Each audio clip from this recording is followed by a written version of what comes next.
Olá, que bom estarmos juntos de novo. Hoje a gente vai fundo na vida de um dos profetas mais poderosos de todo o Antigo Testamento, Santo Eliseu. E olha, a história dele vai muito além de milagres espetaculares. É, na verdade, um verdadeiro mapa para a gente entender a raiz dos sacramentos e da autoridade que lá na frente viria moldar a nossa Igreja Católica. Então, bora lá. O nosso roteiro vai ser este aqui. A gente começa entendendo o tempo de crise em que ele viveu. Depois, vamos investigar o segredo da santidade dele, ver o legado que ele deixou e, no final, o mais importante, porque tudo isso é um remédio certeiro para o nosso mundo de hoje. Ok, vamos começar. Pense comigo, século IX, antes de Cristo. O reino de Israel está numa encruzilhada, sabe? Uma crise espiritual tão, mas tão profunda que a aliança com Deus, ela estava por um fio. É nesse cenário tenso que a nossa história começa. E olha que interessante. O problema ali não era o ateísmo, a negação de Deus. Não.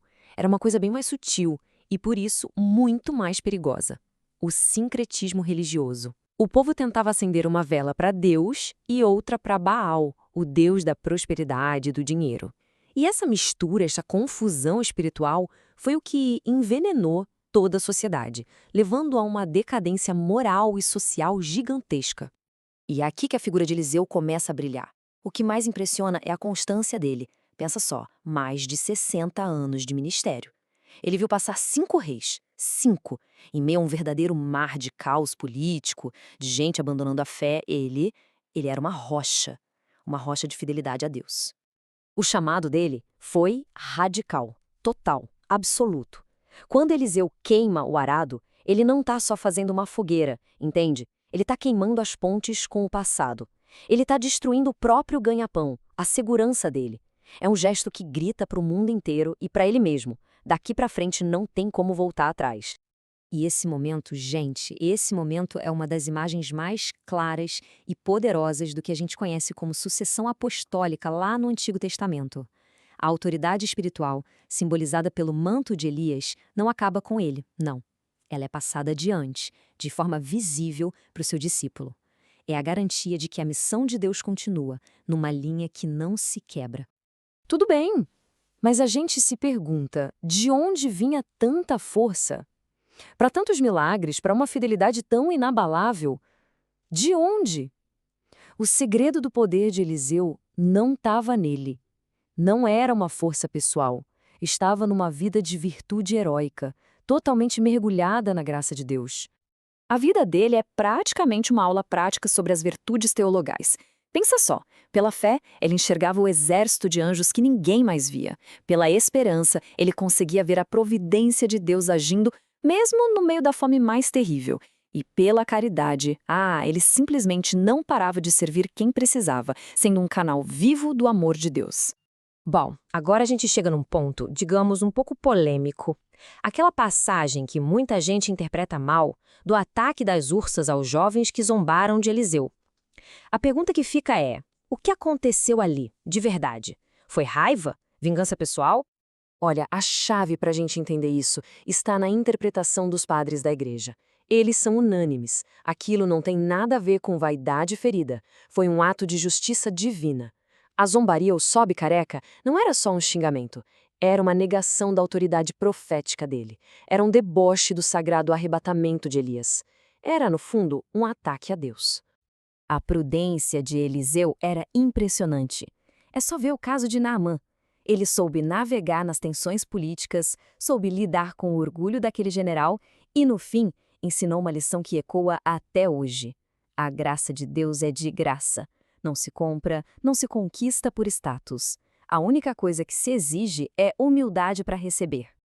E é incrível ver como o impacto de uma vida santa não fica preso no tempo. O legado de Eliseu atravessa os séculos. A vida dele, os milagres dele, tudo isso aponta para o futuro, para as verdades da nova aliança. É como se ele estivesse nos dando um catecismo em ação, centenas de anos antes de Cristo chegar. E o mais fascinante de tudo é que os grandes padres da igreja, como Santo Ambrósio, olharam para esses milagres e viram ali um anúncio dos nossos sacramentos. A cura de Naamã no Jordão é o batismo. A multiplicação dos pães, a Eucaristia. Inclusive, o próprio Catecismo da Igreja Católica cita esse milagre de Eliseu para explicar a Eucaristia. A vida dele é, literalmente, um rascunho da nossa realidade sacramental hoje. E não para por aí. O legado dele é também institucional. Junto com Elias, Santo Eliseu é considerado o pai espiritual da Ordem do Carmo. Pensa na responsabilidade. Ele inspirou os gigantes da nossa fé, Santa Teresa de Ávila, São João da Cruz. Todos eles beberam dessa fonte, desse modelo de vida que une contemplação e ação. E esse milagre, depois da morte dele, é simplesmente um dos fundamentos bíblicos mais claros que temos para a doutrina das relíquias. Ele nos mostra de um jeito muito concreto que o poder de Deus, que viveu naquele santo, pode continuar agindo através de seus restos mortais. É a prova de que o corpo é sagrado, é templo do Espírito Santo e que ele espera a ressurreição. Certo.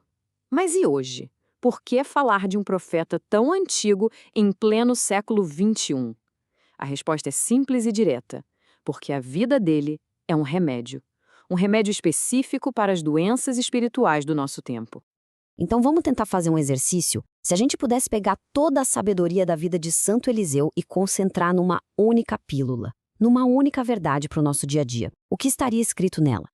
A mensagem central seria esta: a obediência humilde aos meios simples de Deus, ou seja, os sacramentos, vence o orgulho do mundo, o racionalismo.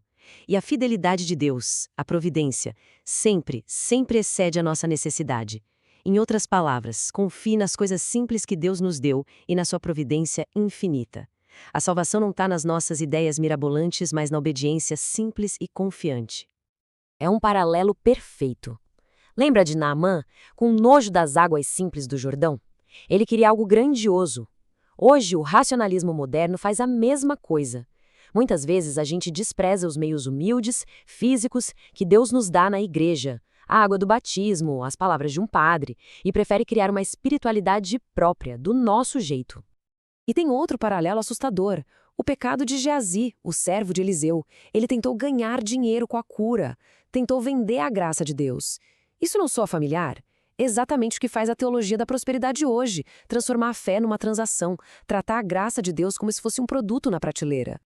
E tudo isso, claro, nos leva a uma reflexão muito pessoal. Eu tenho que me perguntar, e cada um pode se perguntar, quais são os meus rios de Damasco? Sabe? Quais são as soluções do mundo, as minhas próprias ideias, que eu coloco acima dos meios simples, mas tão poderosos, que Deus me oferece na igreja? Em que ponto o meu orgulho me impede de simplesmente mergulhar na graça? Vamos terminar, então, pedindo a intercessão desse profeta gigante. Que Santo Eliseu nos ajude a imitar as suas virtudes. Que nos ajude a confiar na autoridade que ele mesmo prefigurou. E, principalmente, que a gente nunca despreze os meios humildes que Deus escolheu para nos salvar. Que o exemplo dele nos dê coragem para mergulhar de cabeça com total confiança no Jordão da vontade de Deus. Santo Eliseu profeta, rogai por nós.